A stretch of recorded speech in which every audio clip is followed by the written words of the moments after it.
Bencana hidrometeorologi yang melanda Indonesia, khususnya banjir, menjadi momok dan ketakutan bagi warga yang tinggal di daerah rawan bencana. Bagaimana pemerintah mengatasi hal ini? Berikut liputan kolaborasi jurnalis Kompas TV Glenis Oktania bersama dengan jurnalis The Jakarta Post Andi M. Ibnu Akil, jurnalis lepas Lokadata ID Zulfa Amira Zaid, didukung oleh Climate Tracker dan Earth Journalism Network.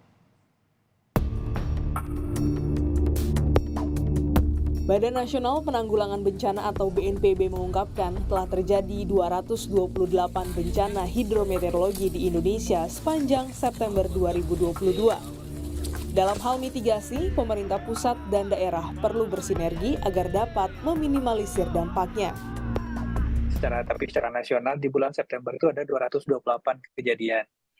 228 kejadian ini sebenarnya masih termasuk sedikit. Ya, jadi September ini meskipun di awal September kita diingatkan BMKG bahwa musim hujan datang lebih awal.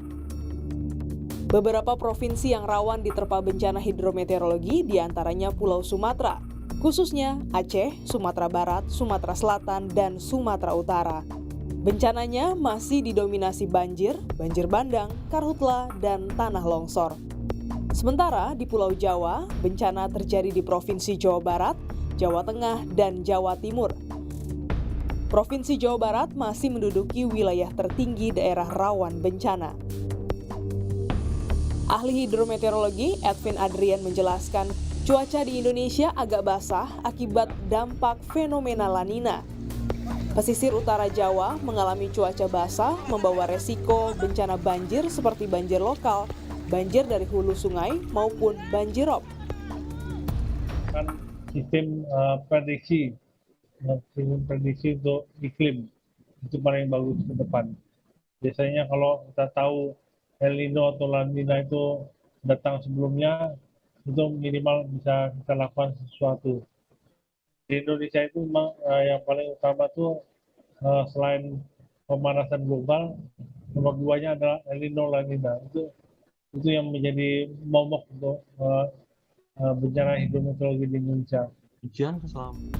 Terkait curah hujan di Indonesia, Badan Meteorologi dan Klimatologi Geofisika atau BMKG membagi 2 tingkatan yang disebabkan oleh La Nina. Faktor lainnya juga cukup mendukung, salah satunya Indian Dipole Mode. Jadi sebenarnya itu kejadian yang mirip tapi di beda tempat. Kalau La Nina kan di Samudra Pasifik, kalau Indian Dipole Mode di Samudra Hindia. Jadi mereka berdua saling bisa dibilang berpengaruh terhadap pertumbuhan hujan di Indonesia.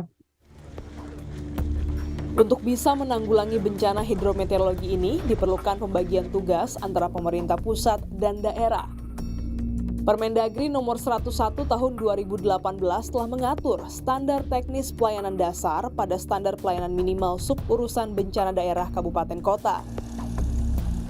Dan apabila standar pelayanan minimal tidak dapat ditangani oleh pemerintah daerah, setiap pemerintah provinsi dapat menyatakan kondisi darurat bencana agar pemerintah pusat dapat memberikan bantuan.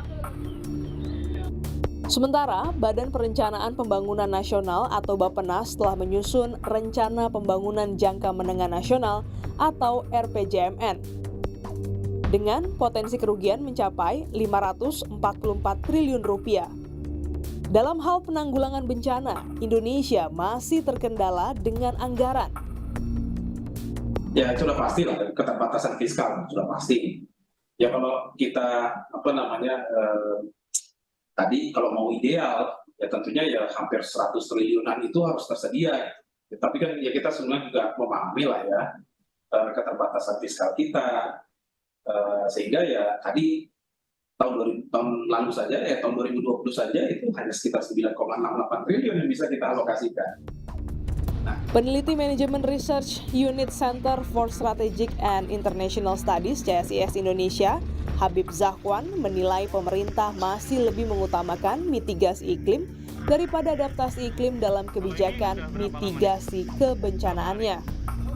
Kita mungkin membutuhkan pendekatan top-down untuk menangani perubahan iklim, misalnya Presiden dapat membuat mekanisme koordinasi penanganan perubahan iklim dan peningkatan kapasitas kementerian dan lembaga untuk menganalisis dan mengevaluasi dampak perubahan iklim terhadap kementerian atau lembaga masing-masing. Setiap tahunnya, Indonesia berpotensi mengalami berbagai macam bencana. Di Semarang, Jawa Tengah, BPBD Kota Semarang membentuk Kelurahan Tanggap Bencana atau Katana sebagai bentuk mitigasi dari berbagai bencana di wilayah Semarang. Katana dilatih untuk membuat rencana penanggulangan bencana dan juga aksi komunitas.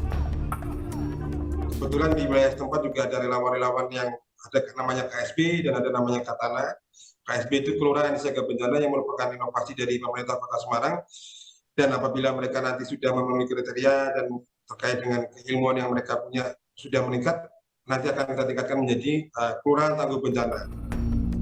Lain halnya yang dilakukan BPBD Provinsi Jambi, melakukan mitigasi bencana hidrometeorologi dengan menyurati pemerintah kabupaten dan kota untuk menyiapkan diri mengantisipasi bencana dengan upaya membersihkan aliran air, netralisasi sungai, vegetasi tumbuhan berakar kuat, dan juga membuat dinding penahan. Sesungguhnya bencana dapat diantisipasi untuk bisa meminimalisir korban jiwa dan juga kerugian materi. Setiap kepala daerah diharapkan bisa mengenal daerahnya sehingga dapat berinovasi untuk bisa menekan dampak destruktif dari bencana itu sendiri. Glenis Oktania, Kompas TV.